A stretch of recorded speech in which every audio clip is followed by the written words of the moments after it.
Maligaya po kami ngayon na nandito kayo sa amin. Maraming salamat. And of course, Juday. Magandang hapon po sa inyo lahat. It's nice to see familiar faces again after so many years.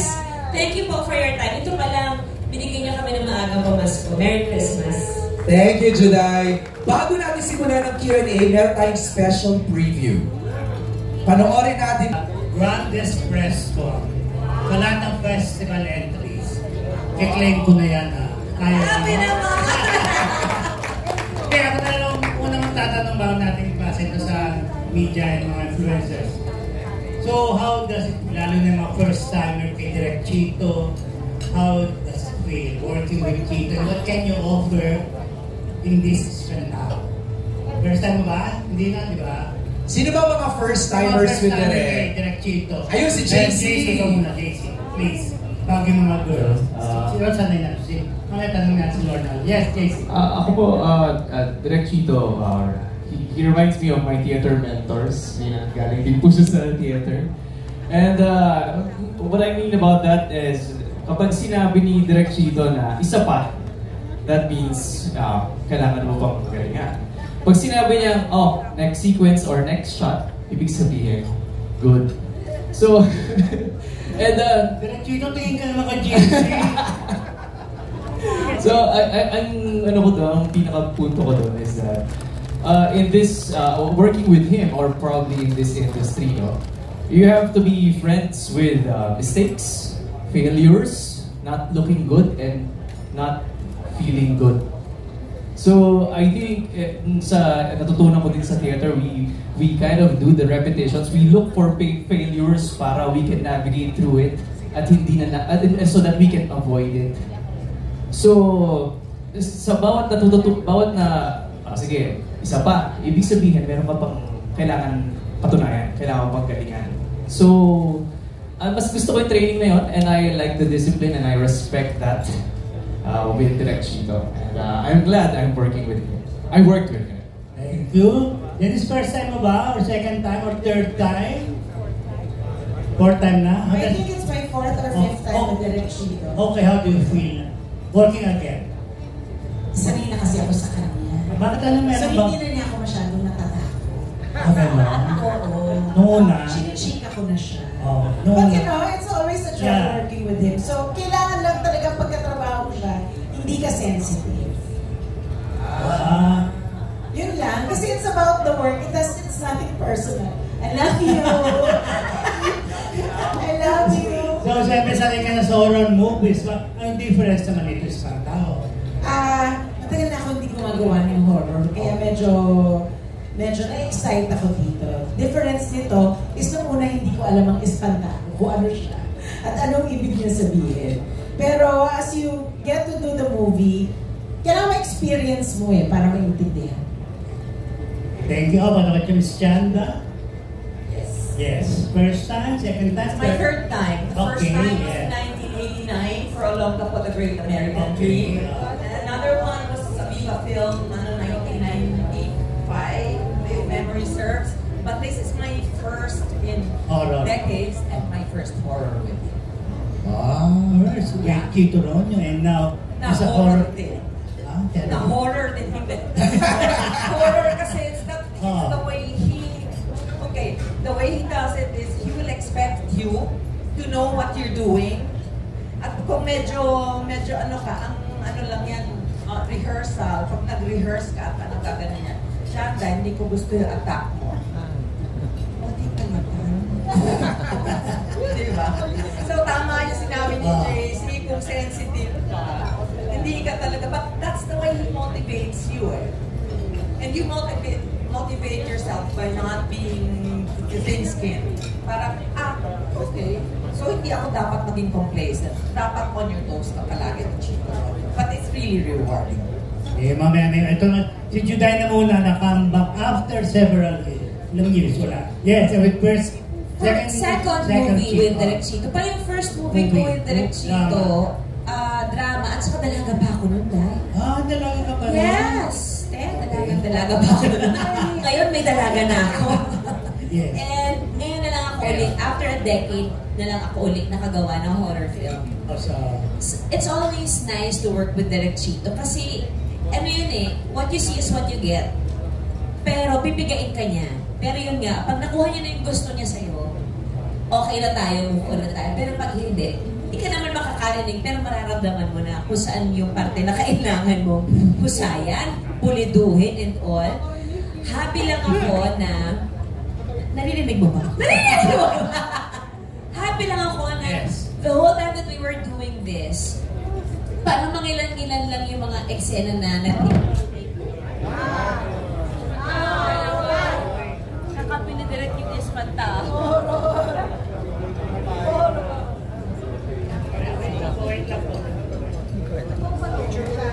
Hindi naman ganyan naman eh. Wala ulit.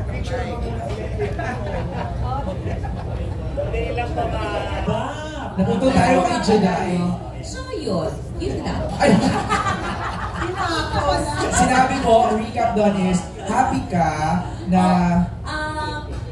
The time pa lang na tumawag sa akin si Direk Chito offering a film na horror, excited na ako eh. Kasi talagang pangarap namin to. Actually, mas ako. Pangarap ko talaga makagawa ng horror film with Direk Chito.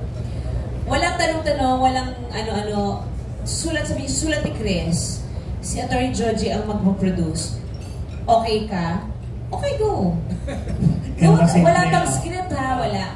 So, nung nakita kami first day, excited ako talagang ma-experience uli siya. Kasi ibang-iba na ang lahat. Iba na yung ganap, kalmado na siya. Pero naka-mic pa rin siya. Okay. At least hindi na kayo namumura. Iba na. LT! Na reunion after ng ilang horror, ng drama, na nagbigay sa kanya ng Grand Slam. 1991, narito ang puso ko. And then, pangalawa namin, 1995, patayin si Sindak, si Barbara. And then, ito, 2024, ang Espantao. Before, tatanungin mo ko sa before, terror si Direk Chito. Parang talagang maninervous ka. May tension exercise. Ganyan. Assistant naman, di ba? Mamaya ka na, Direk Chito. Pero ngayon, talagang kalmado na. Tapos siguro dahil kailangan na huwag siya masyadong magagalit, kaya nagtitimpi siya ng konti, mas pasensya na ngayon na panahon na ito. Pero nandun pa rin yung fire, yung passion, yung hunger for doing a great film. And I feel, hindi ko pa napapanood kasi, pero sa pa lang, sa pagkakagawa namin, alam ko kasi ginather talaga ni Direk yung lahat ng the best. Ni Atty. George, lahat ng the best dito. So, parang alam mo na nandun ka sa magandang pelikula na nadapo na magagaling na mga kasama. ULT, yes. Okay, nasa pelikula lang binubuhay yung anak, sabi ni Encho. Si Direk Chito kasi bilang fan ako nung mga 90s pa. Napanood ko na yung pelikula niya nung ang pangalan pa niya ay si Sixto Caico. Hindi niyo siguro alam yun, ano? Diba, Direk? Yes, tribute mo ito, Direk Chito. Yes. So, nung nabigyan ako ng chance na mag-bit player sa pelikulang Laro sa Baga, directed by Chito Ronyo, sabi ko, yes, oo, nandun ako. Bukod sa kikita ako, racket yun eh. Mag-direct pa ako ni Chito Ronyo. So, totoo nga ang mga chika, talagang kailangan on your toes. Pag lumampas kasi yung mark, naku, Diyos ko, makakarinig ka na sana hindi ka na lang nabuhay. Parang gano'n. Kaya palamunin mo ako.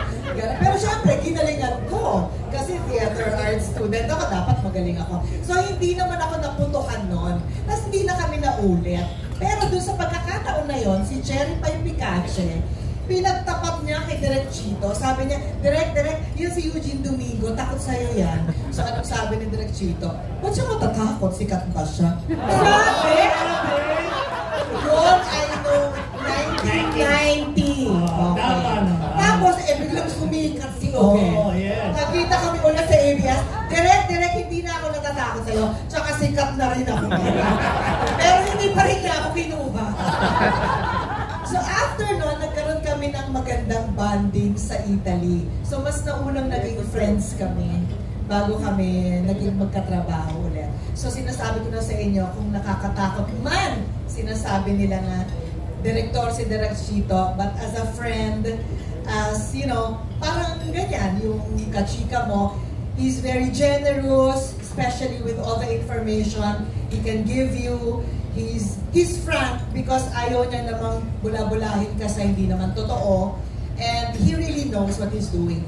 Alam niyo, hindi na tayo magkakaroon ng director pa na katulad ni Chito Ronyo. So, anytime na imbitahin ka ni Chito Ronyo, kahit na sabihin sa'yo na, o dito dadaan ka, o pupulutin mo to, tapos hindi makikita, tanggapin mo. We don't make directors like Chito Ronyo anymore. Thank you. Huwag dahil nyo ng topic Dahil mo na June. Sandali muna, hindi pa tapos eh. Palitan ko yung kulay ng sombrero. Tanong mo, ano yung role mo pala? Ano yung ginawa mo rito sa Espantao? Bago yung Simon, sige. Ikaw. Attorney Georgie invited me to join the project. Kahit na ang mismong entry ko talaga for MMFF ay yung pelikula ni Vice, which is in The Breadwinner Is. But attorney said, I want you to join this very special project with a very special role. At yun na nga. Malalaman natin ang dahilan ng lahat-lahat dahil sa character ni Georgia. Yun yung binigay niya sa akin. Sabi ko, attorney, yes. Yes, I will do that. I love to do that. And with, kasama dun sa aking section ay si Sir Tommy Abuel. So, bibigay ko na sa kanya ang mic. Gusto mo ba? Mamaya na. Relax ka lang yan, okay? So, sikat ka na ba? Sikat na ba? Parang okay naman ako sa love life ko. Kasi yung bagay para tapusin mo na natin. Sito muna, tsaka roll mo na rin mo. Sabi mga leads. Well, ako naman ang experience ko kay Direk Chito, isa ako sa pinaka, I guess, swerte na halos lahat ng kanyang mga horror films, nandun ako maliban lang sa patayin sa sindak si Barbara, magmula sa Feng Shui 1, Feng Shui 2, T2, Ghost Bride, Shake, Rattle and Roll 14, ang dami pa, mga recent na Ghost Bride, kahit yung Kaibigan ni Mama Susan, and hanggang ngayon ako'y very grateful na hindi naman obvious na mahal ako ni Direk.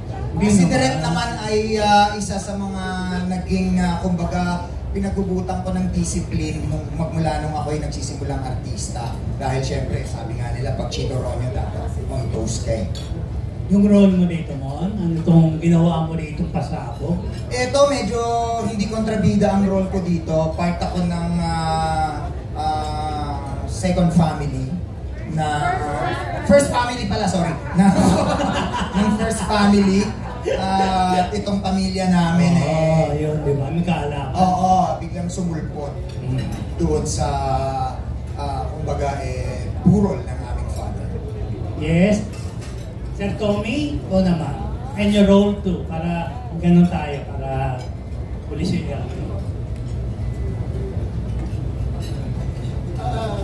Yes. First time ko para trabaho si First time, okay. Unfortunately, bakit? My role was not long enough to see the real Chito. I've heard so much about him, but so far, yung aming shooting days, it went on smoothly, and I had no complaints, and I'd like to do something with him. Siguro yung mahaba-habang role para makita ko the real Chito. Thank you. And role mo rito. Sir Tommy, yung role mo ninyo? Role mo rito, Tor. Ang role ko dito ay si Professor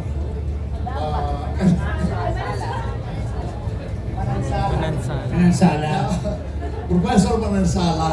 Supposedly, art expert, an art professor in a university, na nilapitan ng karakter ni Miss Chanda Romero to ask some information about a painting. Now it seems that okay, don't reveal.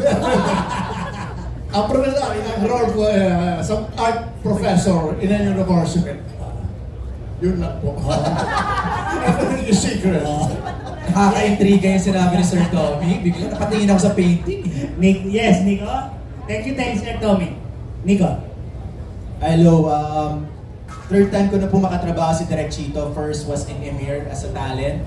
Tapos second was the trial with John Lloyd and Jessie Menjola. So this is my first time to be directed in a horror movie with Direk Chito. And bilang third time ko na po, alam ko na po si Direk Chito how he handles artists. And kailangan po hindi po kayo tatanga-tanga, for lack of a better term. So yun po yun talaga. And my role here is I'm one of the household helpers of the character of Miss Juday. Thank you, mamaya sa attorney at si Direk Chris. JC, balik sa'yo, ano yung role mo rin? Sino ba? Eh, Kian pala, ano pa si Kian? Hindi ko na nakikita, Kian eh. Ayan, ayan. Ayan. First time ko po makatrabaho si Direk Chito. Kaya po, kinabahan po ako. Kasi po, ang galing po ni Direk Chito. At saka, ang role ko po dito, as kid po ako dito, anak po ako ni Miss po. Okay. Anak po ako. Yun po, kinabahan po ako ng onte. Konti lang na. Konti. Oh, thank you, Kian. Yes, JC, ikaw, your role here? Ang role po dito ay si Jack. Asawa po ako ni Miss Judy Ann Santos dito. And yes, I made it. boyfriend pala. Kalaguyo. Kalaguyo. Yes. Isa po ako sa naging instrument sa pag-unearth niya ng past, ng family's past. Yeah. Yes, Janice? I belong to the first family. So, anak ako ni Tita Chan, kapatid ko si Mon. Half-sister ni Juday. Yun. May lagim din. Ha? May lagim kang ginawa rito. Wala akong lagim na ginawa. Yung espantaho may malagim na ginawa sa akin. Okay, di ba? Yes, Miss Chanda. How about you? Yung role mo naman dito. Once in a rare while, nagiging legal ako ng asawa. Okay. Mostly kasi lagi ako mistress. So ako yung legal na asawa. Playing Adele, who is consumed by anger and bitterness. At pagpasok niya pa lang sa eksena, marami siyang dalang mabigat at makaka-affect siya ng not so good way. Up to some point. Juday? I play the role of Monette. Magnanay kami ni Nanay LT dito.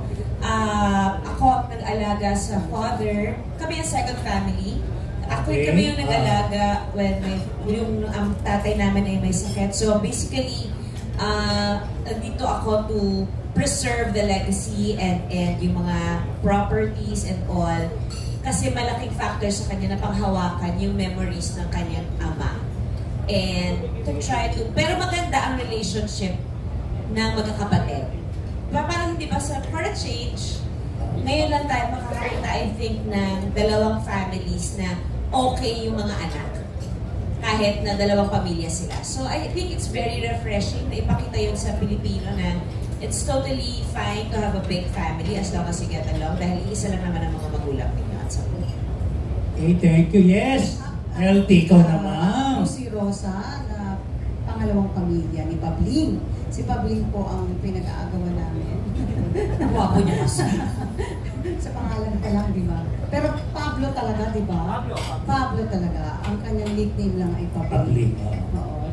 Yun, so sa second family kami ni Juday, si Monette. And then, para huwag masyadong ma-reveal lahat, ang para sa akin tumanim dito, yung pagmamahal ng isang ina sa kanyang anak. Yun ang pinaka-importante. A mother's love. And then, yung lahat na ng mga pag-aaway namin ni Chanda, yung differences ng pamilya, ipapakita rin dito. Thank you, LT. Direct, Chris, ano naman ang in-offer